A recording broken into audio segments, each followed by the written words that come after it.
ਸ਼ਲੋਕ ਮਹਲਾ ਤੀਜਾ। ਪਰਥਾਏ ਸਾਖੀ ਮਹਾਪੁਰਖ ਬੋਲਦੇ, ਸਾਂਝੀ ਸਗਲ ਜਹਾਨੈ। ਗੁਰਮੁਖ ਹੋਏ ਸੋ ਭਉ ਕਰੇ, ਆਪਣਾ ਆਪ ਪਛਾਣੈ। ਪਰਥਾਏ ਸਾਖੀ ਮਹਾਪੁਰਖ ਬੋਲਦੇ, ਸਾਂਝੀ ਸਗਲ ਜਹਾਨੈ। ਗੁਰਮੁਖ ਹੋਏ ਸੋ ਭਉ ਕਰੇ, ਆਪਣਾ ਆਪ ਪਛਾਣੈ। ਗੁਰ ਪ੍ਰਸਾਦੀ ਜੀਵਤ ਮਰੈ, ਤਾ ਮਨ ਹੀ ਤੇ ਮਨ ਮਾਨੈ। ਜਿਨ ਕੋ ਮਨ ਕੀ ਪ੍ਰਤੀਤ ਨਾਹੀ, ਨਾਨਕ ਸੇ ਕਿਆ ਕਤਹਿ ਗਿਆਨੈ। ਗੁਰ ਪ੍ਰਸਾਦੀ ਜੀਵਤ ਮਰੈ, ਤਾ ਮਨ ਹੀ ਤੇ ਮਨ ਮਾਨੈ। ਜਿਨ ਕੋ ਮਨ ਕੀ ਪ੍ਰਤੀਤ ਨਾਹੀ, ਨਾਨਕ ਸੇ ਕਿਆ ਕਤਹਿ ਗਿਆਨੈ। ਵਾਹਿਗੁਰੂ ਜੀ ਕਾ ਖਾਲਸਾ, ਵਾਹਿਗੁਰੂ ਜੀ ਕੀ ਫਤਿਹ।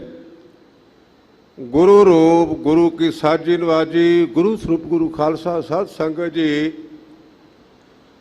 ਅੱਜ ਦੀਨ ਦੁਨੀਆ ਦੇ ਮਾਲਕ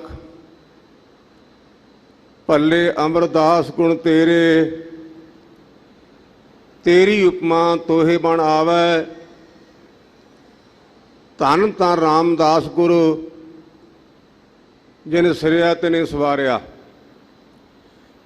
ਕਹਿਣ ਤੋਂ ਭਾਵ ਅੱਜ ਤੀਸਰੇ ਪਾਤਸ਼ਾਹ ਮਹਾਰਾਜ ਨੇ ਤੇ ਸੋਢੀ ਸੁਲਤਾਨ ਗੁਰੂ ਰਾਮਦਾਸ ਪਾਤਸ਼ਾਹ ਨੇ ਸਾਨੂੰ ਸਾਂਝਾ ਉਪਦੇਸ਼ ਦਿੱਤਾ ਹੈ। ਇਹ ਦੋ ਲਫ਼ਜ਼ ਮੈਂ ਕਿਉਂ ਕਹੇ ਨੇ, ਅਸੀਂ ਜਦੋਂ ਵੀ ਵਾਰਾਂ ਪੜ੍ਹਦੇ ਹਾਂ ਤੇ ਵਾਰਾਂ ਦੇ ਸਿਰਲੇਖ ਦੇ ਉੱਪਰ ਮਹੱਲੇ ਦਾ ਜ਼ਿਕਰ ਹੁੰਦਾ ਹੈ, ਔਰ ਆਪਾਂ ਇਹ ਵੀ ਪੜ੍ਹਦੇ ਹਾਂ ਨਾਲ ਲਾਏ ਲਿਖਿਆ ਮਹੱਲਾ ਪੰਜਵਾ। ਜਿੱਥੇ ਰਲਾਏ ਕਰਕੇ ਲਿਖਿਆ ਹੈ ਉਹਦਾ ਭਾਵ ਹੈ ਵੀ ਉਹ ਸ਼ਲੋਕ ਤੇ ਪੌੜੀਆਂ ਉਸ ਮਹੱਲੇ ਦੀਆਂ ਹਨ। ਸਤਿਗੁਰੂ ਗ੍ਰੰਥ ਸੱਚੇ ਪਾਤਸ਼ਾਹ ਦੀ ਪਾਵਨ ਬਾਣੀ ਵਿੱਚ 22 ਵਾਰਾਂ ਹਨ, ਔਰ ਉਹਨਾਂ 22 ਵਾਰਾਂ ਦੇ ਵਿੱਚੋਂ 8 ਵਾਰਾਂ ਗੁਰੂ ਰਾਮਦਾਸ ਪਾਤਸ਼ਾਹ ਦੀਆਂ ਉਚਾਰਨ ਕੀਤੀਆਂ ਹਨ। ਮੈਂ ਬੇਨਤੀ ਕੀਤੀ ਵੀ ਜਦੋਂ ਕਿਤੇ ਵਾਰ ਆਪਾਂ ਪੜ੍ਹੀਏ ਨਾ, ਤੇ ਵਾਰ ਦੇ ਸਿਰਲੇਖ ਨੂੰ ਪੜ੍ਹ ਕੇ ਅਸੀਂ ਇਹ ਮਹਿਸੂਸ ਕਰਨਾ ਵੀ ਇਹ ਜਿੰਨੀਆਂ ਵੀ ਪੌੜੀਆਂ ਨੇ ਇਸ ਮਹੱਲੇ ਦੀਆਂ ਹਨ। ਇਸ ਕਰਕੇ ਸੋਠ ਦੀ ਵਾਰ ਗੁਰੂ ਰਾਮਦਾਸ ਪਾਤਸ਼ਾਹ ਨੇ ਉਚਾਰਨ ਕੀਤੀ ਹੈ। ਜਿੰਨੀਵੇਂ ਪੌੜੀਆਂ ਨੇ ਇਹ ਗੁਰੂ ਰਾਮਦਾਸ ਪਾਤਸ਼ਾਹ ਦੀਆਂ ਉਚਾਰਨ ਕੀਤੀਆਂ ਹਨ, ਲੇਕਿਨ ਮਹੱਲਿਆਂ ਦਾ ਅੱਡ ਵੇਰਵਾ ਹੋਣ ਕਰਕੇ ਇਹਦਾ ਭਾਵ ਹੈ ਵੀ ਇਸ ਮਹੱਲੇ ਦੇ ਵਿੱਚ ਵੀ ਸਤਿਗੁਰੂ ਪਾਤਸ਼ਾਹ ਨੇ ਇਹ ਸਾਨੂੰ ਸੰਦੇਸ਼ ਦਿੱਤਾ, ਹੁਕਮ ਦਿੱਤਾ ਹੈ। ਸ਼ਲੋਕ ਮਹੱਲਾ ਤੀਜਾ ਤੋਂ ਭਾਵ ਇਹ ਸ਼ਲੋਕ ਧੰਨ ਗੁਰੂ ਅਮਰਦਾਸ ਪਾਤਸ਼ਾਹ ਮਹਾਰਾਜ ਦੇ ਉਚਾਰਨ ਕੀਤੇ ਹਨ। ਸਤਿਗੁਰੂ ਪਾਤਸ਼ਾਹ ਜਿਵੇਂ ਕਿਰਪਾ ਕਰਨਗੇ, ਗੁਰੂ ਦੀ ਰਹਿਮ ਸਦਕਾ ਆਪਾਂ ਵਿਚਾਰ ਕਰਨੀ ਹੈ। ਮੈਂ ਲਫ਼ਜ਼ ਵਰਤਿਆ ਰਹਿਮਤ। ਕਈ ਵਾਰ ਕੋਈ ਬੰਦਾ 4 ਅੱਖਰਾਂ ਨੂੰ ਜਾਣ ਕਰਕੇ ਗਿਆਨੀ ਹੋਣ ਦਾ ਦਾਅਵਾ ਕਰਦਾ ਹੈ, ਪਰ ਉਹ ਭੁਲੇਖੇ ਵਿੱਚ ਹੈ। ਜੇ ਗੁਰੂ ਕਿਰਪਾ ਕਰੇ ਤੇ ਗੁਰੂ ਛੱਜੂ ਝੋਰ ਵਰਗੇ ਗੁੰਗੇ ਤੋਂ ਗੀਤਾ ਦੇ ਅਰਥ ਕਰਾ ਸਕਦਾ ਹੈ।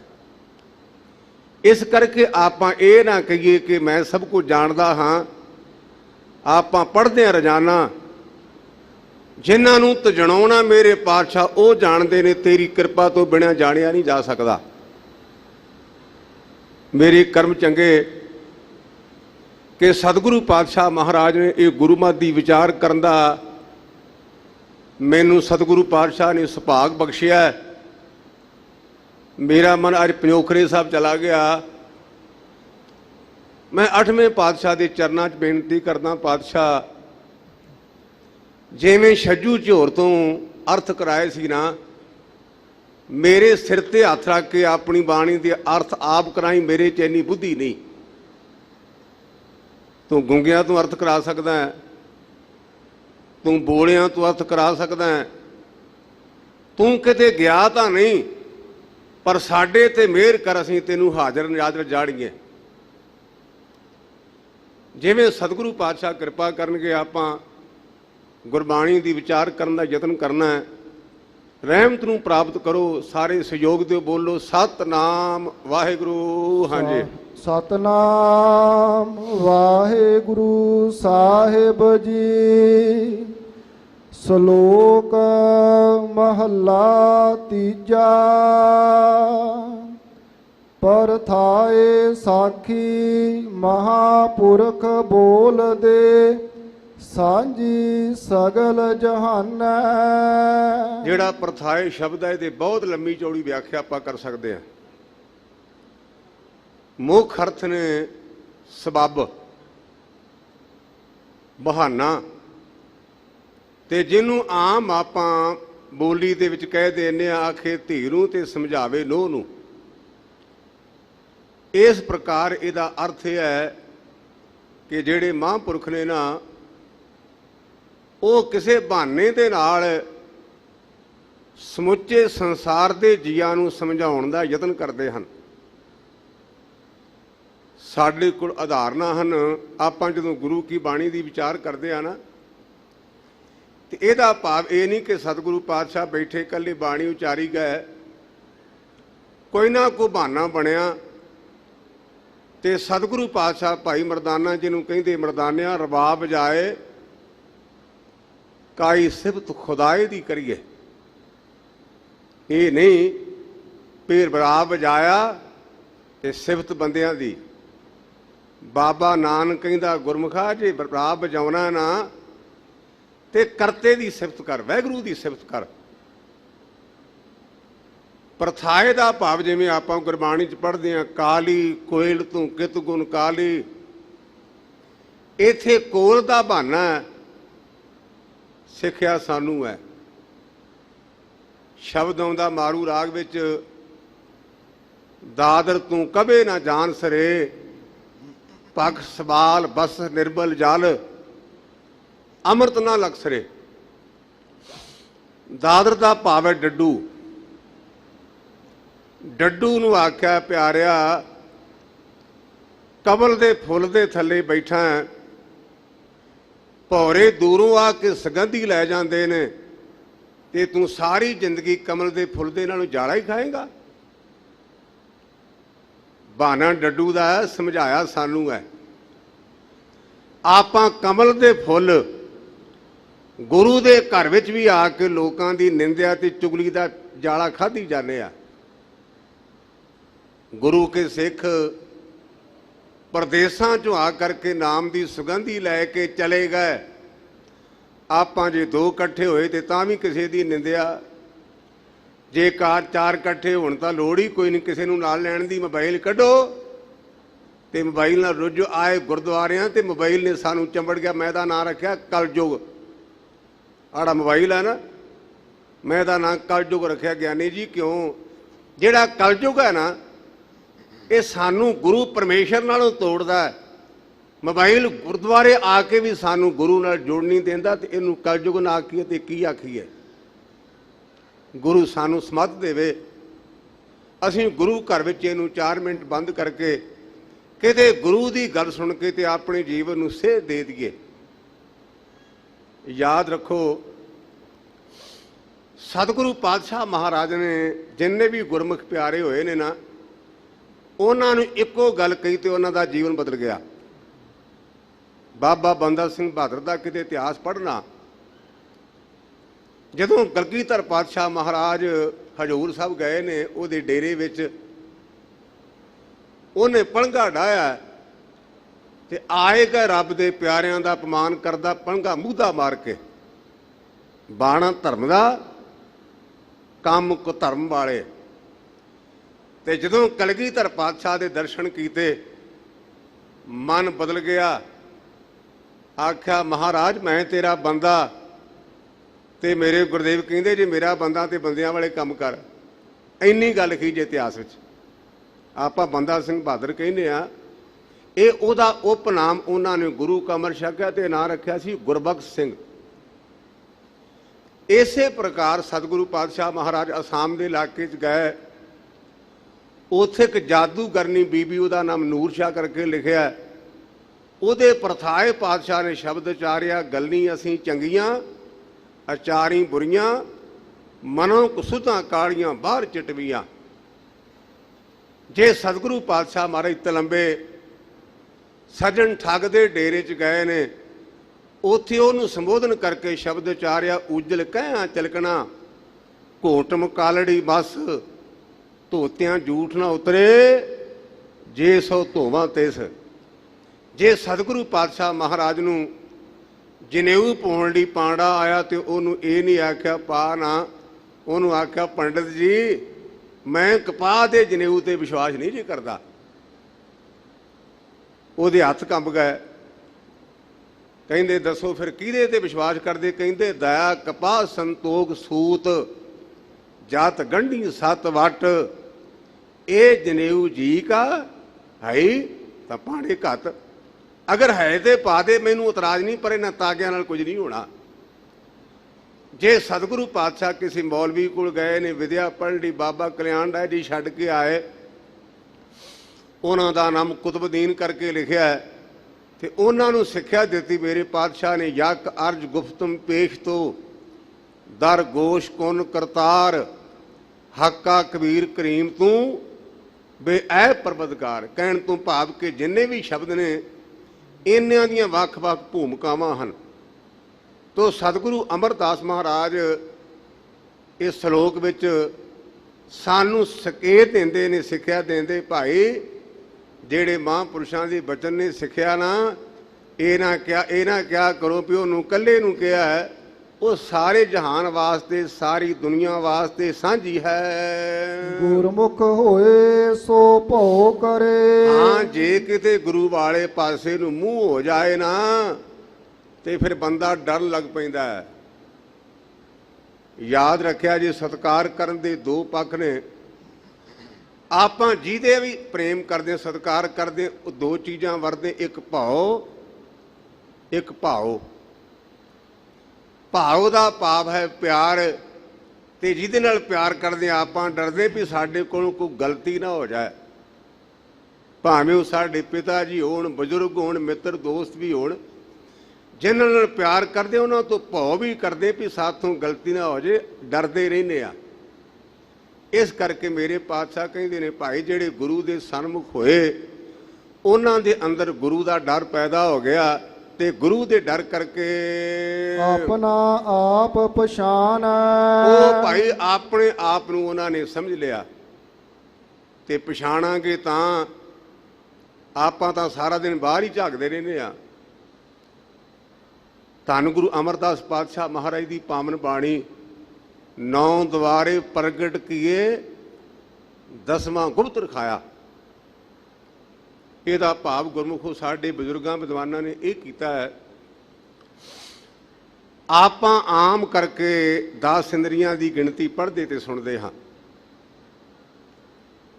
ਜਿਹੜੀਆਂ 9 ਇੰਦਰੀਆਂ ਨੇ,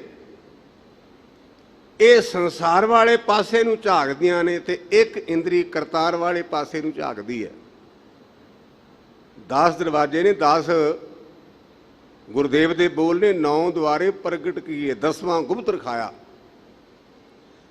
ਅਸੀਂ ਅੱਖਾਂ ਦੇ ਨਾਲ ਪਰਾਇਆ ਤਨ ਵੇਖਦੇ ਹਾਂ, ਪਰਾਇਆ ਧਨ ਵੇਖਦੇ ਹਾਂ। ਕੰਨਾਂ ਦੇ ਨਾਲ ਲੋਕਾਂ ਦੀ ਨਿੰਦਿਆ ਤੇ ਚੁਗਲੀ ਸੁਣਦੇ ਆ। ਜਿੰਨਾ ਸਵਾਦ ਗੁਰਮੁਖੋ ਦੂਜਿਆਂ ਦੀ ਨਿੰਦਿਆ ਸੁਣਨ ਵਿੱਚ ਆਉਂਦਾ ਨਾ, ਇਹਨਾਂ ਪਦਾਰਥਾਂ ਦੇ ਖਾਣ 'ਚ ਨਹੀਂ ਆਉਂਦਾ। ਇਹ ਗੱਲ ਕੌੜੀ ਤੇ ਸੱਚੀ ਹੈ।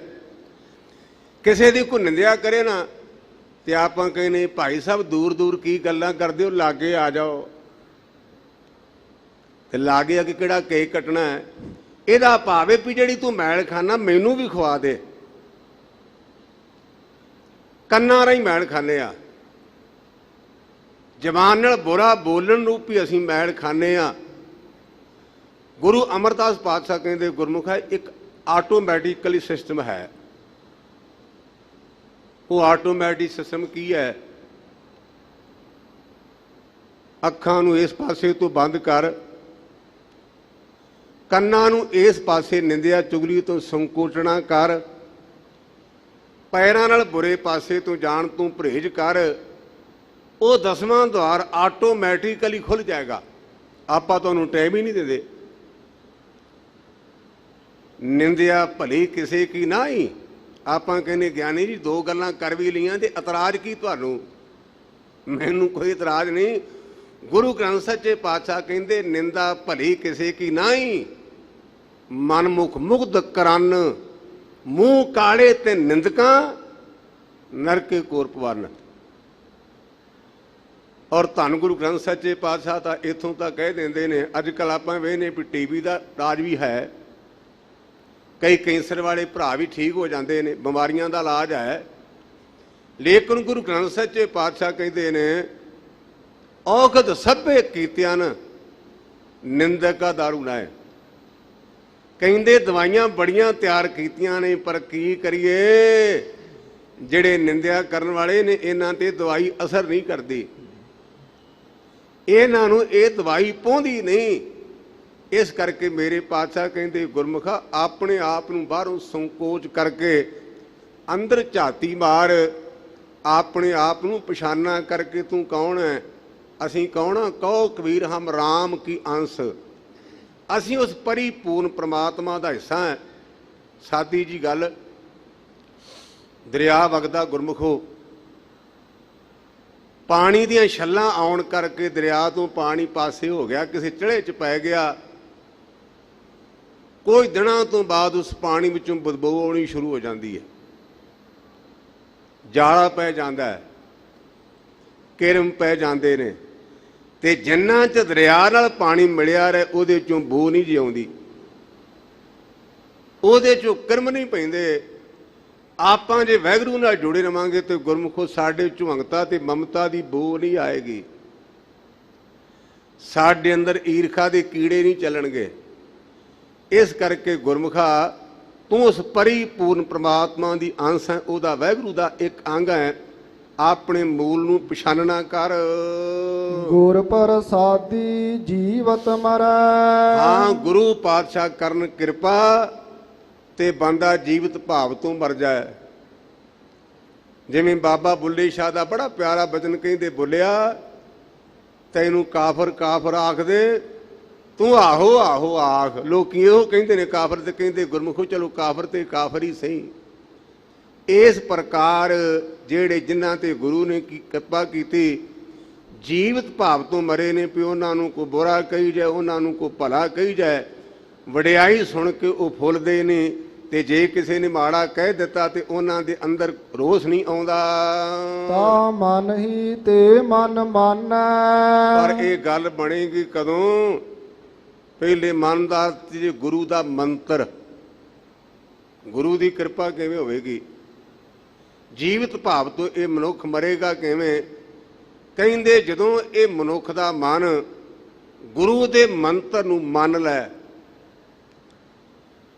ਮੰਨਣ ਦੀ ਵਿਆਖਿਆ ਆਪਾਂ ਰੋਜ਼ਾਨਾ ਪੜ੍ਹਦੇ ਹਾਂ, ਮੰਨੇ ਕੀ ਗਤ ਕਹੀ ਨਾ ਜਾਏ, ਮੰਨੈ ਸੁਰਤ ਹੋਵੇ ਮਨ ਬੁੱਧ, ਮੰਨੈ ਮਾਰਗ ਠਾਕ ਨਾ ਪਾਏ, ਮੰਨੈ ਪਾਵੇ ਮੂਖ ਦਵਾਰ। ਇਹ ਚਾਰੇ ਦੀਆਂ ਚਾਰੇ ਪੌੜੀਆਂ ਸਤਿਗੁਰੂ ਪਾਤਸ਼ਾਹ ਨੇ ਮੰਨਣ ਤੇ ਲਿਖੀਆਂ ਨੇ। ਆਪਾਂ ਮੰਨਣ ਦੀ ਬਜਾਏ ਮਨਾਉਣ ਦਾ ਯਤਨ ਕਰਦੇ ਹਾਂ। ਆਪਾਂ ਸਾਰੇ ਅੰਦਰ ਝਾਤੀ ਮਾਰੀਏ, ਕਿਸੇ ਨੂੰ ਦੂਜਾ ਨਾ ਟੋਕਿਆ ਜੇ। ਆਪਾਂ ਜਦੋਂ ਵੀ ਗੁਰਦੁਆਰੇ ਆਉਣੇ ਆ कदे आख्या भी पातशाह तेरा बहुत बहुत धन्यवाद, तू बड़ियां रहमतां कीतियां ने, आपां लामा लैके आने भी तू मैनू आ नहीं दिता, मैनू आ नहीं दिता, ये मनण दी बात नहीं। पातशाह ने क्लीयर कट आख्या जो दुध भावै साई भली कार, तू सदा सलामत निरंकार। जिन्हां ते गुरु दी कीती होई किरपा ਉਹ ਭਾਈ ਮਨ ਕਰਕੇ ਗੁਰੂ ਕੇ ਮੰਤਰ ਨੂੰ ਮੰਨਦੇ ਨੇ, ਉਹਦੇ ਮੁਤਾਬਕ ਉਹਨਾਂ ਦਾ ਜੀਵਨ ਢਲ ਗਿਆ। ਜਿਨ ਕੋ ਮਨ ਕੀ ਪ੍ਰਤੀਤ ਨਾਹੀ। ਤੇ ਜਿਵੇਂ ਆਪਾਂ ਕਹਿੰਦੇ ਵੀ ਗੁਰਮੁਖੋ ਗੱਲ ਤਾਂ ਸੱਚੀ ਪਰ ਮੇਰਾ ਮਨ ਜਿਆ ਨਹੀਂ ਮੰਨਦਾ, ਇਹਦਾ ਅਰਥ ਹੁੰਦਾ ਜਿਨ ਕੋ ਮਨ ਕੀ ਪ੍ਰਤੀਤ ਨਹੀਂ, ਜਿਨ੍ਹਾਂ ਨੂੰ ਆਪਣੇ ਮਨ ਤੇ ਇਤਬਾਰ ਨਹੀਂ। ਨਾਨਕ ਸੇ ਕਿਆ ਕਥੈ ਗਿਆਨੈ। ਕਹਿੰਦੇ ਭਾਈਓ ਕਿੰਨੀਆਂ ਗਿਆਨ ਦੀਆਂ ਗੱਲਾਂ ਕਰਨ, ਉਹਨਾਂ ਦਾ ਅਸਰ ਦੂਜਿਆਂ ਤੇ ਕਿਵੇਂ ਪਏਗਾ। ਮੈਂ ਭਾਈ ਸਾਹਿਬ ਭਾਈ ਗੁਰਦਾਸ ਜੀ ਦੇ ਜੀਵਨ ਤੋਂ ਬੜਾ ਪ੍ਰਭਾਵਿਤ ਹਾਂ।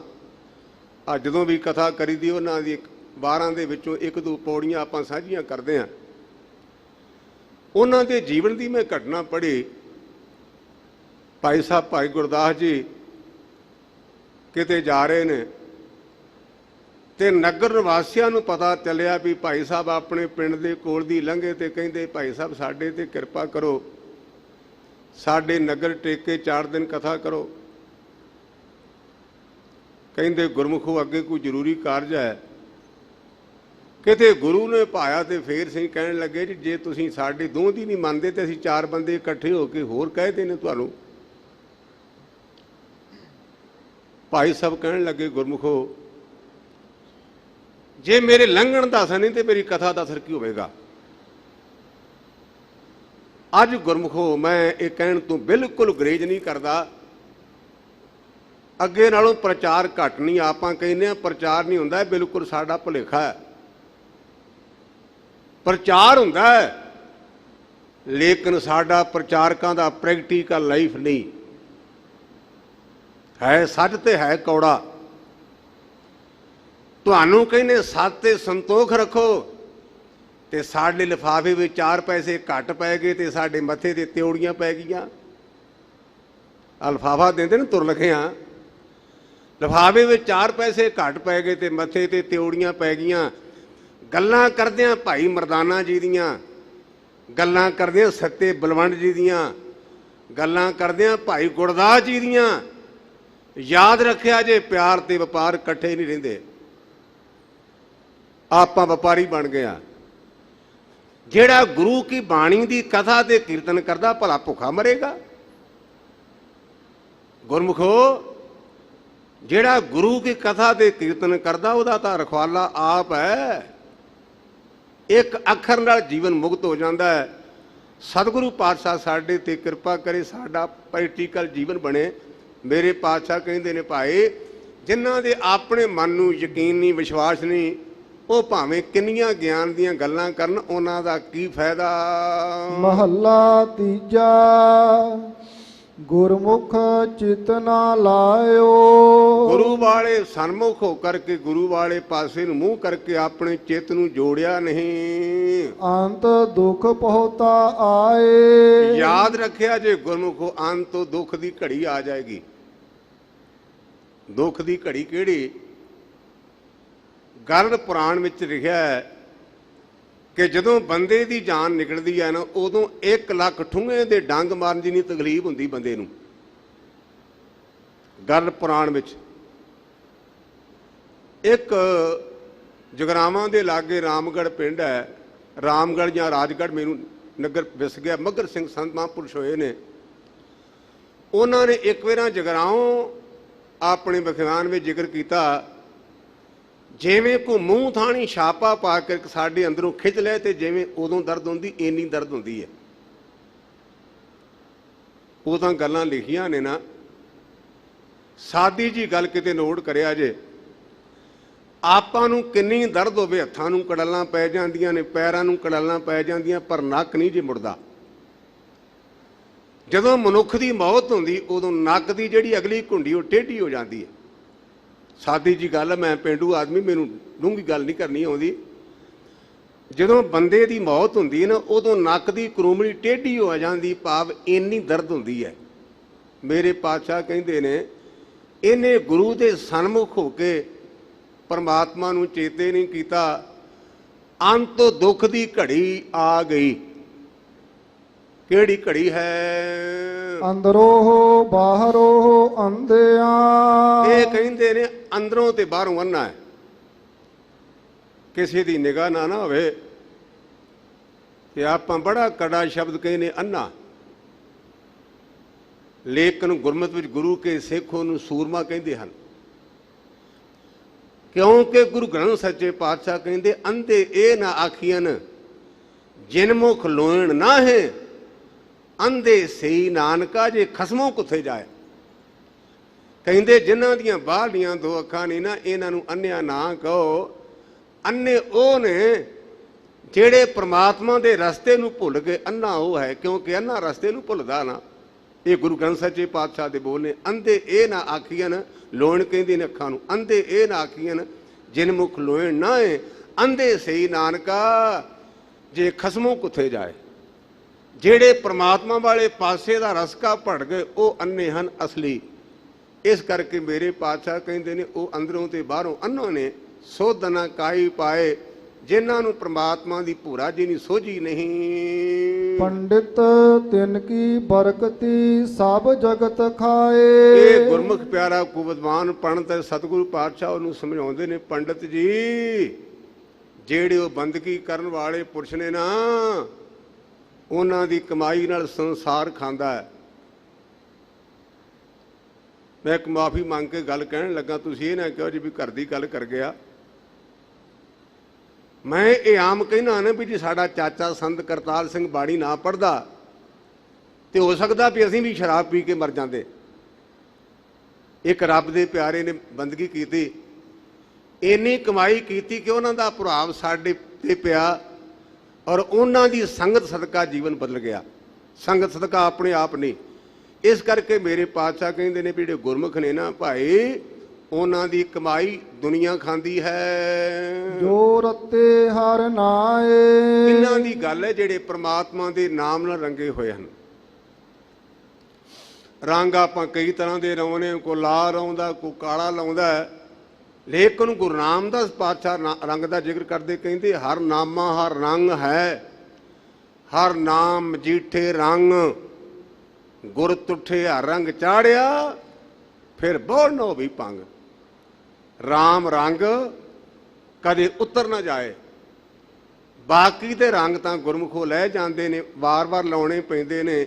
ਜਿਹੜਾ ਪ੍ਰਮਾਤਮਾ ਦੇ ਨਾਮ ਦਾ ਰੰਗ ਹੈ ਉਹ ਉਤਰਦਾ ਨਹੀਂ। ਜਿਨ ਗੁਰ ਕੈ ਸ਼ਬਦ ਸਲਾਹਿਆ।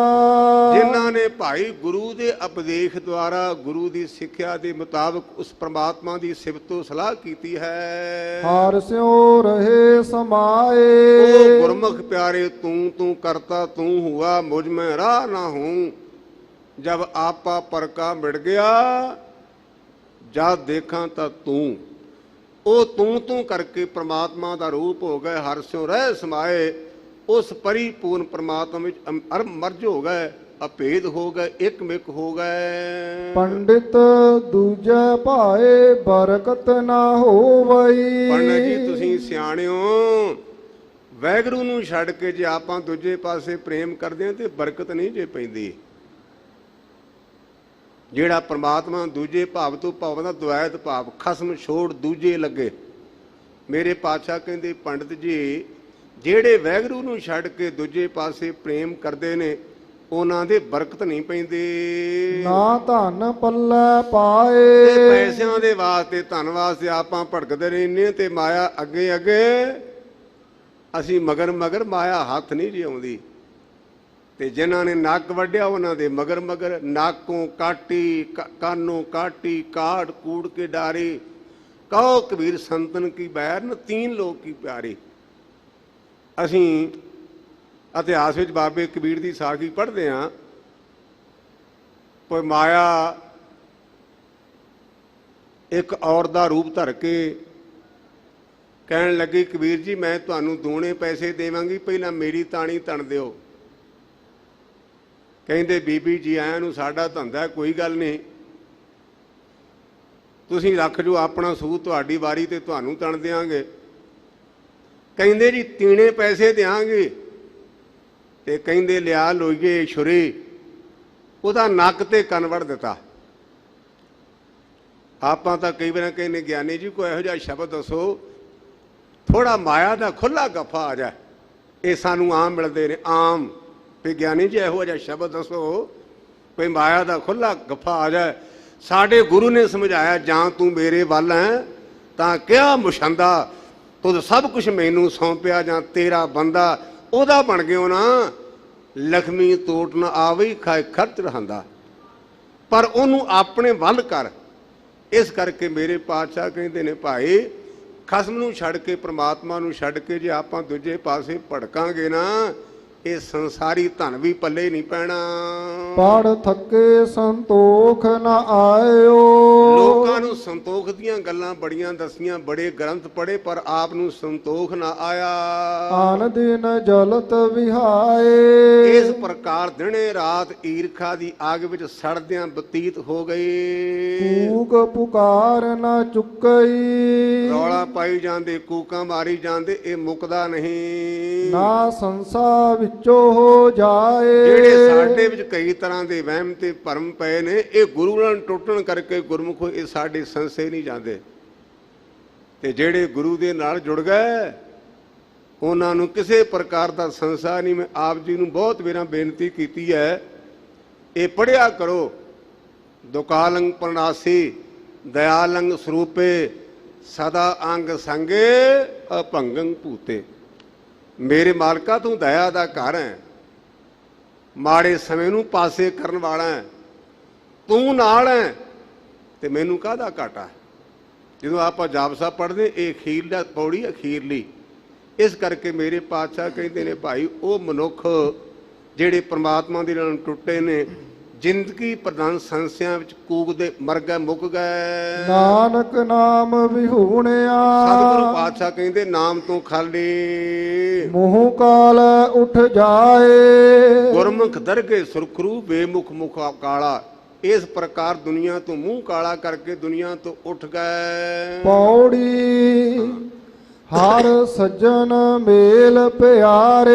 ਇਸ ਪੌੜੀ ਧੰਨ ਗੁਰੂ ਰਾਮਦਾਸ ਪਾਤਸ਼ਾਹ ਸਾਨੂੰ ਉਸ ਵਾਹਿਗੁਰੂ ਦੇ ਅੱਗੇ ਬੇਨਤੀ ਕਰਨ ਦਾ ਢੰਗ ਦੱਸਦੇ ਹਨ। ਹੇ ਮੇਰੇ ਵਾਹਿਗੁਰੂ ਸਾਡੇ ਤੇ ਕਿਰਪਾ ਕਰ, ਸਾਨੂੰ ਉਹ ਮਿੱਤਰ ਮੇਲ ਮਿਲ ਪੰਥ ਦਸਾਈ। ਜਿਹੜੇ ਸਾਨੂੰ ਗੁਰੂ ਪਰਮੇਸ਼ਰ ਦਾ ਰਸਤਾ ਦੱਸਣ। ਜੋ ਹਰ ਦੱਸੇ ਮਿੱਤ। ਜਿਹੜਾ ਭਾਈ ਸਾਨੂੰ ਵਾਹਿਗੁਰੂ ਦੱਸ ਪਾਉਂਦਾ ਸਾਡਾ ਅਸਲੀ ਮਿੱਤਰ ਉਹ ਹੈ। ਤਿਸ ਹੋ ਬਲ ਜਾਈ। ਔਰ ਮੈਂ ਉਹਨਾਂ ਪਰਮੇਸ਼ਰ ਦੇ ਪਿਆਰਿਆਂ ਗੁਰਮੁਖਾਂ ਤੋਂ ਸਦਕੇ ਜਾਂਦਾ ਹਾਂ, ਕੁਰਬਾਨ ਜਾਂਦਾ ਹਾਂ। ਗੁਣ ਸਾਂਝੀ ਤਿਨ ਸਿਓ ਕਰੀ। ਸੋ ਇਸ ਕਰਕੇ ਗੁਰਮੁਖਾ ਉਹਨਾਂ ਦੇ ਨਾਲ ਗੁਣਾਂ ਦੀ ਸਾਂਝ ਪਾਉਣਾ ਕਰ। ਗੁਰਮੁਖ ਪਿਆਰੇ ਉਹਨਾਂ ਨਾਲ ਗੁਣਾਂ ਦੀ ਸਾਂਝ ਪਾਉਂਦੇ ਹਨ। ਹਰ ਨਾਮ ਧਿਆਈ। ਸਾਂਝ ਕਾਹਦੀ ਪਾਉਣੀ ਵੀ ਭਾਈ ਸਾਹਿਬ ਮੈਂ ਜਾਪ ਸਾਹਿਬ ਤਾਂ ਕਰਦਾ, ਥੋੜੀ ਜਿਹੀ ਮੇਰੇ ਤੇ ਕਿਰਪਾ ਕਰੋ, ਮੇਰੇ ਕੋਲ ਬਹਿ ਕੇ ਤੇ ਮੈਨੂੰ ਜਾਪ ਸਾਹਿਬ ਦੇ ਅਰਥ ਪੜ੍ਹਾਓ, ਇਹ ਅਸੀਂ ਸਾਂਝ ਪਾਈਏ। ਭਾਈ ਸਾਹਿਬ ਜੀ ਜਪਜੀ ਸਾਹਿਬ ਤਾਂ ਮੈਂ ਰੋਜ਼ ਪੜ੍ਹਦਾ, ਪਰ ਕਈ ਪੰਕਤੀਆਂ ਦੇ ਮੈਨੂੰ ਅਰਥ ਨਹੀਂ ਆਉਂਦੇ। ਕਿਰਪਾ ਕਰਕੇ 10 ਮਿੰਟ ਕੱਢ ਕੇ ਮੈਨੂੰ ਸਮਝਾਇਆ ਕਰੋ, ਕਿਤੇ ਇਹ ਸਾਂਝ ਪਾਈਏ। ਆਪਾਂ ਤਾਂ ਸਾਂਝ ਪਾਉਂਦੇ ਦੂਜਿਆਂ ਦੀ ਮੈਲ ਖਾਣ ਦੀ। ਮੇਰੇ ਪਾਤਸ਼ਾਹ ਕਹਿੰਦੇ ਗੁਰਮੁਖਾਂ ਦੇ ਨਾਲ ਗੁਣਾਂ ਦੀ ਸਾਂਝ ਪਾ ਤੇ ਕਾੜੀ ਸਾਂਝ ਹਰ ਨਾਮ ਧਿਆਏ। ਇੱਕ ਪ੍ਰਮਾਤਮਾ ਦੇ ਨਾਮ ਵਾਲੇ ਪਾਸੇ ਨੂੰ ਮਨ ਨੂੰ ਕੇਂਦਰਿਤ ਕਰਨਾ। ਹਰ ਸੇਵੀ ਪਿਆਰਾ ਨਿਤ। ਜਿਹੜਾ ਪਰਿਪੂਰਨ ਪ੍ਰਮਾਤਮਾ ਗੁਰਮੁਖਾ ਉਹਦੀ ਰੋਜ਼ਾਨਾ ਸੇਵਾ ਕਰਿਆ ਕਰ। ਹਾਂਜੀ, ਸੇਵ ਹਰ ਸੁਖ ਪਾਈ। ਹਰੀ ਦੀ ਸੇਵਾ ਕਰਨ ਦੇ ਨਾਲ ਤੈਨੂੰ ਤਮਾਮ ਸੁੱਖਾਂ ਦੀ ਪ੍ਰਾਪਤੀ ਹੋ ਜਾਵੇਗੀ। ਬਲਿਹਾਰੀ ਸਤਿਗੁਰ ਤਿਸ। ਮੈਂ ਉਹ ਸਤਿਗੁਰੂ ਪਾਤਸ਼ਾਹ ਤੋਂ ਸਦਕੇ ਜਾਂਦਾ ਹਾਂ, ਕੁਰਬਾਨ ਜਾਂਦਾ ਹਾਂ। ਜਿਨ ਸੋਜੀ ਪਾਈ। ਜਿਨ੍ਹਾਂ ਨੇ ਇਹ ਸਾਨੂੰ ਸਮਤ ਬਖਸ਼ੀ ਵੀ ਗੁਰਮੁਖਾ ਉਸ ਵਾਹਿਗੁਰੂ ਨਾਲ ਜੁੜਨ ਦਾ ਯਤਨ ਕਰ, ਉਸ ਪ੍ਰਮਾਤਮਾ ਨਾਲ ਜੁੜਨ ਦਾ ਯਤਨ ਕਰ। ਹੇ ਵਾਹਿਗੁਰੂ ਸਾਡੇ ਤੇ ਮਿਹਰ ਕਰ, ਸਾਨੂੰ ਇਹੋ ਜਿਹੇ ਗੁਰਮੁਖ ਪਿਆਰਿਆਂ ਨਾਲ ਸਾਡੀ ਸਾਂਝ ਪਵੇ ਜਿਹੜੇ ਆਪ ਜਪ ਕੇ ਤੇ ਹੋਰਨਾਂ ਨੂੰ ਜਪਾਉਣ ਦੀ ਡਿਊਟੀ ਨਿਭਾਉਂਦੇ ਹਨ। ਇਹ ਸਤਿਗੁਰੂ ਪਾਤਸ਼ਾਹ ਨੇ ਹੁਕਮਨਾਮੇ ਵਿੱਚ ਸਾਨੂੰ ਸਿੱਖਿਆ ਦਿੱਤੀ ਹੁਣ ਜਿਹੜੀ ਲੜੀਵਾਰ ਸੰਥਿਆ ਉਹਦੇ ਵਿੱਚ ਜਿਵੇਂ ਸਤਿਗੁਰੂ ਜੀ ਕਿਰਪਾ ਕਰਨਗੇ ਸਰਵਣ ਕਰੋ। ਸਤਨਾਮ ਵਾਹਿਗੁਰੂ ਸਾਹਿਬ ਜੀ। ਰਾਮ ਕਲੀ ਮਹੱਲਾ ਪੰਜਵਾ। ਕਰਨ ਕਰਾਵਨ ਸੋਈ। ਆਪਾਂ ਆਮ ਪੰਜਾਬੀ ਦੀ ਵਿਆਕਰਨ ਵਿੱਚ ਕਿਰਤ, ਕਰਮ ਤੇ ਕਰਤਾ ਇਹ ਤਿੰਨ ਹਿੱਸੇ ਬਣਦੇ ਹਨ।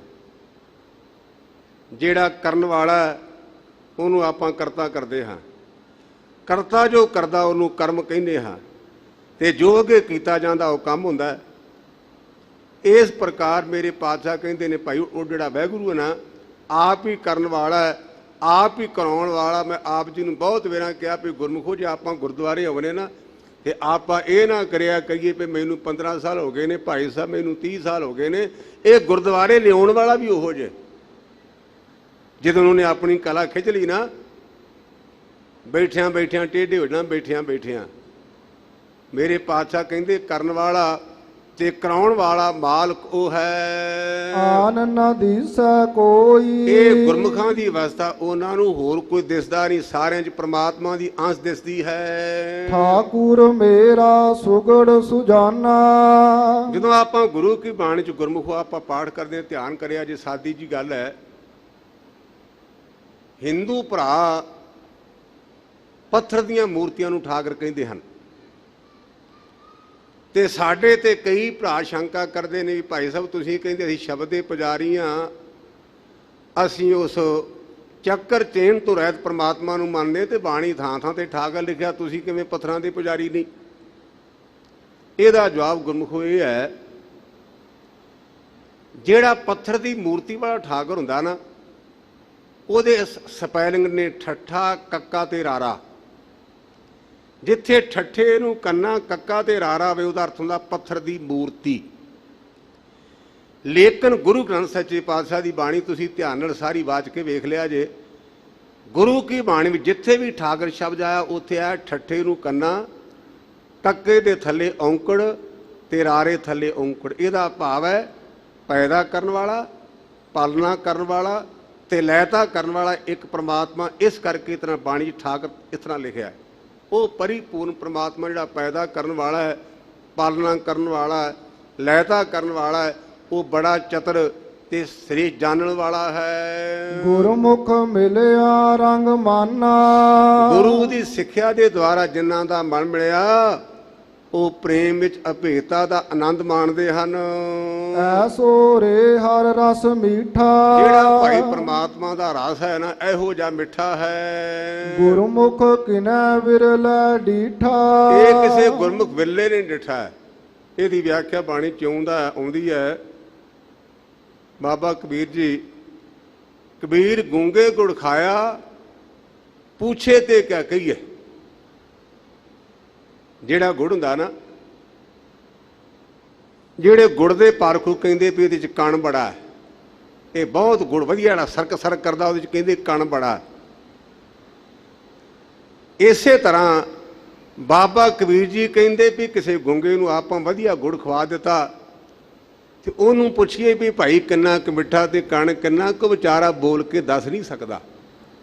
ਆਨੰਦ ਉਹਨੇ ਲਿਆ ਲੇਕਿਨ ਦੱਸ ਨਹੀਂ ਸਕਦਾ। ਇਹੋ ਸਿਧਾਂਤ ਇੱਥੇ ਮੇਰੇ ਪਾਤਸ਼ਾਹ ਕਹਿੰਦੇ ਗੁਰਮੁਖੋ, ਜਿਹੜਾ ਪ੍ਰਮਾਤਮਾ ਦੇ ਨਾਮ ਦਾ ਰਸ ਹੈ ਨਾ, ਇਹੋ ਜਿਹਾ ਮਿੱਠਾ ਹੈ, ਇਹਦਾ ਸਵਾਦ ਕਿਸੇ ਗੁਰਮੁਖ ਵੇਲੇ ਨੇ ਵੇਖਿਆ। ਤੇ ਜੇ ਸਵਾਦ ਕਿਸੇ ਪੁੱਛਣਾ ਹੋਵੇ ਨਾ, ਤੇ ਮੇਰੀ ਬਿਰਤੀ ਚਲੀ ਗਈ ਜੇ ਫਤਿਹਗੜ੍ਹ ਸਾਹਿਬ। ਇੱਕ ਮੇਰੇ ਵਰਗਾ ਗਰੀਬ ਸਿੱਖ ਜਿਹੜਾ ਪਾਣੀ ਭਰਨ ਦਾ ਧੰਦਾ ਕਰਦਾ, ਮੋਤੀ ਮਹਿਰਾ ਜੀ ਨੂੰ ਆਮ ਕਰਕੇ ਕਹਿੰਦੇ ਆ, ਉਹਨੇ ਕਮੰਦ ਲੈ ਕੇ ਗੁਰੂ ਕੇ ਸਾਹਿਬਜ਼ਾਦੇ ਤੇ ਮਾਤਾ ਜੀ ਨੂੰ ਦੁੱਧ ਪਿਆਇਆ। ਔਰ ਜਦੋਂ ਸਾਹਿਬਜ਼ਾਦਿਆਂ ਦਾ ਸੰਸਕਾਰ ਹੋਇਆ, ਉਸ ਗੁਰਮੁਖ ਨੇ ਚਿਖਾ ਵੀ ਚਿਣੀ ਨਾਲ ਚਣਵਾਈ ਟੋਡਰ ਮੱਲ ਦੇ, ਤੇ ਸੂਬਾ ਸਰਹੰਦ ਤੇ ਉਹਦੇ ਚਿਮਚੇ ਕਹਿਣ ਲੱਗੇ, ਮੋਤੀ ਰਾਮਾ, ਸਾਹਿਬਜ਼ਾਦਿਆਂ ਤੇ ਮਾਤਾ ਨੂੰ ਦੁੱਧ ਪਿਉਣ ਕਰਕੇ ਤੈਨੂੰ ਕੋਹਲੂ ਚ ਪੀੜਿਆ ਜੇ ਕਿ ਲੈ ਲਿਆ ਹੀ ਸਵਾਦ। ਕਹਿਣ ਲੱਗਾ, ਗੁਰਮੁਖੋ ਮੈਨੂੰ ਪੁੱਛ ਕੇ ਵੇਖੋ, ਤੁਸੀਂ ਇੱਕ ਵਾਰਾਂ ਕਹਿੰਦੇ ਹੋ ਮੈਂ 10 ਵੇਰਾਂ ਵੀ ਆਪਣੇ ਆਪ ਨੂੰ ਕੋਹਲੂ ਦੇ ਵਿੱਚ ਪੜਾਉਣ ਨੂੰ ਤਾਰਾਂ 'ਚ ਮੈਨੂੰ ਕਲਗੀਧਰ ਪਾਤਸ਼ਾਹ ਦੀ ਰਹਿਮਤ ਮਿਲ ਜਾਏ ਤੇ ਇਹ ਮੋਤੀ ਰਾਮ ਦਾ ਅਨੁਭਵ ਹੈ। ਆਪਾਂ ਮਾੜੀ ਜੁੰਗਲ ਕੱਟੀ ਜਦ ਆਪਾਂ ਕਹਿੰਦੇ ਵੀ ਮੇਰੀ ਕੁਰਬਾਨੀ ਬੜੀ ਹੈ, ਪਰਿਵਾਰ ਪੀੜਿਆ ਗਿਆ, ਲੇਕਿਨ ਇੱਕ ਗਿਲਾ ਹੈ ਭਾਈਚਾਰੇ ਉੱਪਰ। ਆਪਾਂ ਗਰੀਬ ਦੀ ਗੱਲ ਨਹੀਂ ਕਰਦੇ, ਇਹ ਸਾਡੇ ਸਮਾਜ ਵਿੱਚ ਐਮ ਹੈ। ਆਮ ਤੁਸੀਂ ਬੁਲਾਰੇ ਵੇਖੋਗੇ ਮੋਤੀ ਮਹਿਰੇ ਦਾ ਕੋਈ ਨਾਂ ਨਹੀਂ ਲੈਂਦਾ, ਜਾਂ ਪਰਿਵਾਰ ਪੀੜ ਗਿਆ ਉਹਦਾ ਨਾਂ ਹੀ ਨਹੀਂ ਲੈਂਦੇ, ਤਗੜੇ ਦੀ ਗੱਲ ਕਰਨਗੇ। ਗੁਰੂ ਸਾਡੇ ਤੇ ਮਿਹਰ ਕਰੇ, ਅਸੀਂ ਗੁਰੂ ਕੇ ਸਿੱਖ ਹਾਂ, ਅਸੀਂ ਇਸ ਸਿਧਾਂਤ ਨੂੰ ਸਮਝੀਏ। ਮੇਰਾ ਗੁਰੂ ਨੀਵਿਆਂ ਦਾ ਯਾਰ ਹੈ, ਨੀਚਾਂ ਅੰਦਰ ਨੀਚ ਜਾਤ, ਨੀਚੀ ਹੂੰ ਅਤ ਨੀਚ, ਨਾਨਕ ਤਿਨਕੇ ਸੰਗ ਸਾਥ, ਵੱਡਿਆਂ ਸਿਉ ਕਾ ਰੀਸ। ਮੇਰੇ ਪਾਤਸ਼ਾਹ ਕਹਿੰਦੇ ਨੇ ਭਾਈ ਜਿਹੜਾ ਸਵਾਦ ਹੈ ਨਾ, ਇਹ ਕਿਸੇ ਵਿਰਲੇ ਨੇ ਵੇਖਣਾ ਕੀਤਾ ਹੈ। ਰਹਾਉ ਵਿਸਰਾਮ ਦੇ ਕਰ ਕਿਰਪਾ ਕਰਦੇ ਹਨ। ਨਿਰਮਲ ਜੋਤ ਅੰਮ੍ਰਿਤ ਹਰ ਨਾਮ। ਇਹ ਤਿੰਨ ਤਰ੍ਹਾਂ ਦੀ ਮੈਲ ਲਿਖੀ ਗੁਰਮੁਖੋ, ਵਿਖੇਪ ਅਵਰਨ ਤੇ ਇਸੇ ਪ੍ਰਕਾਰ ਮਲਨ ਵਿਖੇਪ ਤੇ ਅਵਰਨ, ਇਹ ਤਿੰਨਾਂ ਦਾ ਉਹਨਾਂ ਤੇ ਅਸਰ ਨਹੀਂ। ਇਸ ਪ੍ਰਕਾਰ ਇਹ ਅੰਮ੍ਰਿਤ ਹਰੀ ਦਾ ਨਾਮ ਜਿਹੜਾ ਹੈ, ਇਹਨਾਂ ਤਿੰਨਾਂ ਮਹਿਲਾਂ ਤੋਂ ਉੱਪਰ ਜਾਣਨਾ ਕਰੀਏ। ਪੀਵਤ ਅਮਰ ਭਏ ਨਹਿ ਕਾਮ। ਤੇ ਜਿਨ੍ਹਾਂ ਨੇ ਇਸ ਨਾਮ ਅੰਮ੍ਰਿਤ ਨੂੰ ਪੀ ਲਿਆ ਨਾ, ਉਹਨਾਂ ਦੇ ਅੰਦਰ ਕਿਸੇ ਪ੍ਰਕਾਰ ਦੀ ਮੁੜ ਕੇ ਕਾਮਨਾ ਨਹੀਂ ਰਹਿੰਦੀ, ਉਹਨਾਂ ਦੇ ਅੰਦਰ ਇੱਛਾ ਨਹੀਂ ਰਹਿੰਦੀ। ਇਹਦਾ ਭਾਵ ਹੈ ਵੀ ਜਿਹੜੇ ਬਾਣੀ ਪੜ੍ਹਦੇ ਨੇ, ਗੁਰਮੁਖ ਪਿਆਰੇ ਅਭਿਆਸ ਕਰਦੇ ਨੇ, ਮੇਰੀਆਂ ਭੈਣਾਂ ਜਾਂ ਭਰਾ, ਉਹ ਆਪਣੇ ਅੰਦਰ ਇਸ ਗੱਲ ਨੂੰ ਮਹਿਸੂਸ ਕਰਨ। ਜੇ ਕਾਮਨਾ ਮੁੱਗੀਆਂ ਨੇ ਤੇ ਸਮਝ ਲਓ ਗੱਲ ਬਣ ਗਈ।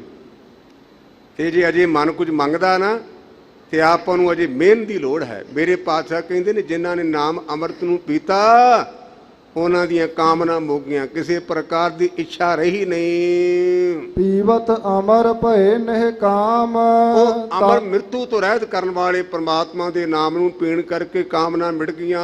ਤਨ ਮਨ ਸੀਤਲ ਅਗਨ ਨਿਵਾਰੀ। ਤਨ ਮਨ ਠੰਡਾ ਹੋ ਗਿਆ, ਜਿਹੜੀ ਵਿਕਾਰਾਂ ਦੀ ਅੱਗ ਅੰਦਰੋਂ ਨਿਵਰਤ ਹੋ ਗਈ ਨਾਮ ਦੀ ਬਦੌਲਤ। ਆਨੰਦ ਰੂਪ ਪ੍ਰਗਟੇ ਸੰਸਾਰੀ। ਆਨੰਦ ਦਾ ਭਾਵ ਹੁੰਦਾ, ਗੁਰਬਾਣੀ ਚ ਆਪਾਂ ਆਨੰਦ ਸਾਹਿਬ ਪੜ੍ਹਦੇ ਹਾਂ, ਧਿਆਨ ਦਿਆ ਜੇ, ਵੱਖ-ਵੱਖ ਰੂਪਾਂ 'ਚ ਬਾਣੀ ਆਨੰਦ ਦਾ ਜ਼ਿਕਰੋਂ ਲਿਖਿਆ। ਕਈ ਥਾਵਾਂ ਤੇ ਐੜੇ ਨੂੰ ਕੰਨਾਂ ਤੇ ਨੰਨਾ ਆਨੰਦ ਹੈ, ਕਈ ਥਾਵਾਂ ਐੜੇ ਤੇ ਨੰਨੇ ਤੇ ਟਿੱਪੀ ਤੇ ਦੱਦੇ ਥੱਲੇ ਔਂਕੜ ਹੈ।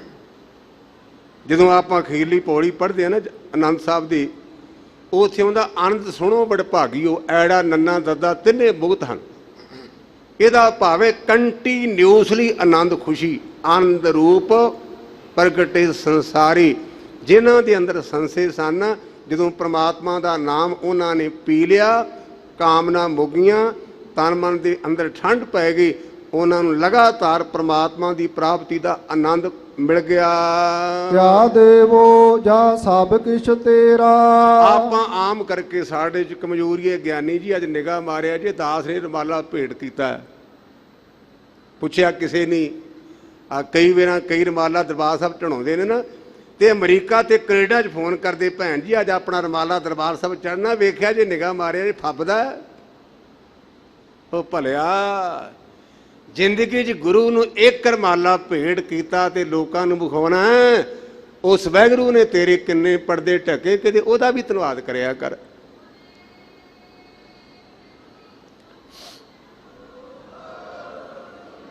ਜਿੱਦਣ ਆਪਣਾ ਜਨਮ ਹੋਇਆ ਸੀ, ਸਾਡੇ ਗਲ ਕੋਈ ਕੱਪੜਾ ਨਹੀਂ ਸੀ, ਸਾਡੇ ਵਾਹਿਗੁਰੂ ਨੇ ਪਰਦੇ ਢਕੇ। ਇਹ ਅਰਦਾਸ ਕਰਿਆ ਕਰੋ, ਪਾਤਸ਼ਾਹ ਮੇਰਾ ਲੋਕ ਤੇ ਪਰਲੋਕ ਪਰਦਾ ਢੱਕ। ਆਪਾਂ ਕਹਿੰਦੇ ਮੈਂ ਗੁਰੂ ਨੂੰ ਰੁਮਾਲਾ ਦਿੱਤਾ, ਗੁਰੂ ਨੂੰ ਮਾਇਆ ਦਿੱਤੀ। ਮੇਰੇ ਪਾਤਸ਼ਾਹ ਕਹਿੰਦੇ ਆਹ ਕਿਆ ਕਰ, ਕਿਆ ਦੇਵੋ ਜਾਂ ਸਭ ਕੁਛ ਤੇਰਾ। ਵੀ ਪਾਤਸ਼ਾਹ ਮੈਂ ਤੈਨੂੰ ਕੀ ਭੇਟ ਕਰਾਂ, ਜਦੋਂ ਮੇਰਾ ਕੁਝ ਹੈ ਹੀ ਨਹੀਂ, ਤੇ ਤੈਨੂੰ ਕੀ ਭੇਟ ਕਰਾਂ। ਸਾਧ ਬਲਿਹਾਰ ਜਾਓ ਲਖ ਬੇਰਾ। ਇਹ ਮੇਰੇ ਵਾਹਿਗੁਰੂ, ਮੈਂ ਸਦੀਵੀ ਤੌਰ ਤੇ ਲੱਖਾਂ ਵੇਰਾਂ ਤੇਰੇ ਤੋਂ ਕੁਰਬਾਨ ਜਾਂਦਾ ਹਾਂ। ਤਨ ਮਨ ਜੀਓ ਪਿੰਡ ਦੇ ਸਾਜਿਆ। ਪਰ ਆਪਾਂ ਕੁਰਬਾਨ ਕਿਉਂ ਜਾਣਾ? ਉਹਨੇ ਸਾਨੂੰ ਸੋਚਣ ਸ਼ਕਤੀ ਦਿੱਤੀ, ਮਨ ਦਾ ਭਾਵੇਂ ਸੋਚਣ ਸ਼ਕਤੀ। ਤਨ ਦਾ ਅਰਥ ਹੈ ਸਰੀਰ, ਜੀਵ ਚੇਤਨ ਕਲਾ, ਪਿੰਡ ਸਰੀਰ। ਜਿਸ ਵਾਹਿਗੁਰੂ ਨੇ ਇਹ ਸਾਜਿਆ ਘੜਨਾ ਕੀਤਾ ਹੈ। ਗੁਰ ਕਿਰਪਾ ਤੇ ਨੀਚ ਨਿਵਾਜਿਆ, ਔਰ ਗੁਰੂ ਦੀ ਕਿਰਪਾ ਦੇ ਨਾਲ ਸਾਡੇ ਵਰਗੇ ਨੀਵਿਆਂ ਨੂੰ ਮਾਣ ਸਨਮਾਨ ਦਿੱਤਾ। ਖੋਲ ਕਿਵਾਰਾ ਮਹਿਲ ਬੁਲਾਇਆ, ਇਹ ਗੁਰਮੁਖੋ ਦੋ ਤਖਤੇ ਨੇ ਜਿਹਦੇ ਕਰਕੇ ਆਪਾਂ ਨੂੰ ਰੱਬ ਨਹੀਂ ਜੇ ਦਿਸਦਾ। ਉਹਨਾਂ ਤਖਤਿਆਂ ਦਾ ਜਿਗਰੀ ਬਾਣੀ 'ਚ ਹੈ। ਆਪਣੇ ਤੇ ਰੱਬ ਦੇ ਦਰਮਿਆਨ ਇੱਕ ਦਰਵਾਜ਼ਾ ਲੱਗਾ ਹੈ, ਜਿਹਦੇ ਕਰਕੇ ਰੱਬ ਹੈ ਤੇ ਦਿਸਦਾ ਨਹੀਂ। ਉਹ ਦਰਵਾਜ਼ਿਆਂ ਦਾ ਨਾਮ ਬਾਣੀ 'ਚ ਲਿਖਿਆ ਆਸਾ ਅੰਦੇਸਾ ਦੋਏ ਪੱਟ ਜੜੇ। ਇਸ ਕਰਕੇ ਨਹੀਂ ਗੱਲ ਬਣਦੀ। ਆਸਾ ਦਾ ਭਾਵ ਹੁੰਦਾ ਮੈਨੂੰ ਆਹ ਮਿਲ ਜਾਏ, ਆਹ ਮਿਲ ਜਾਏ, ਤੇ ਜੇ ਮਿਲ ਗਿਆ ਤੇ ਆਪਾਂ ਕਹਿੰਦੇ ਕੋਈ ਹੋਰ ਖੋਹ ਨਾ ਲੈ। ਇਹਨੂੰ ਕਹਿੰਦੇ ਅੰਦੇਸਾ। ਆਸਾ ਤੇ ਅੰਦੇਸਾ ਦਾ ਫਰਕ ਹੈ। ਆਸਾ ਤੋਂ ਭਾਵ ਕਿਸੇ ਪਦਾਰਥ ਨੂੰ ਲੈਣ ਦੀ ਇੱਛਾ, ਤੇ ਅੰਦੇਸਾ ਦਾ ਅਰਥ ਹੁੰਦਾ ਵੀ ਜਦੋਂ ਮਿਲ ਗਿਆ ਤੇ ਮੁੜ ਕੇ ਮਨ ਵਿੱਚ ਤੌਖਲਾ ਵੀ ਇਹ ਮੇਰੇ ਕੋਲੋਂ ਕਿਤੇ ਪਾਸੇ ਨਾ ਚਲਾ ਜਾ, ਹੋਰ ਨਾ ਲੈ ਜਾ ਕੋਈ। ਇਹ ਦੋ ਤਖਤੇ ਹਨ ਜਿਹੜੇ ਇਹ ਦੋ ਤਖਤੇ ਨੇ ਖੋਲ ਕਵਾਰ ਮਹਿਲ ਭੁਲਾਇਆ। ਮੇਰੇ ਵਾਹਿਗੁਰੂ ਨੇ ਮੇਰੇ ਤੇ ਰਹਿਮਤ ਕੀਤੀ। ਆਸਾ ਤੇ ਅੰਦੇਸਾ ਦਾ ਦਰਵਾਜ਼ਾ ਖੋਲ ਕੇ ਆਪਣੇ ਘਰ 'ਚ ਬੁਲਾ ਲਿਆ, ਮੈਨੂੰ ਆਪਣੇ ਨਾਲ ਅਭੇਦ ਕਰ ਲਿਆ।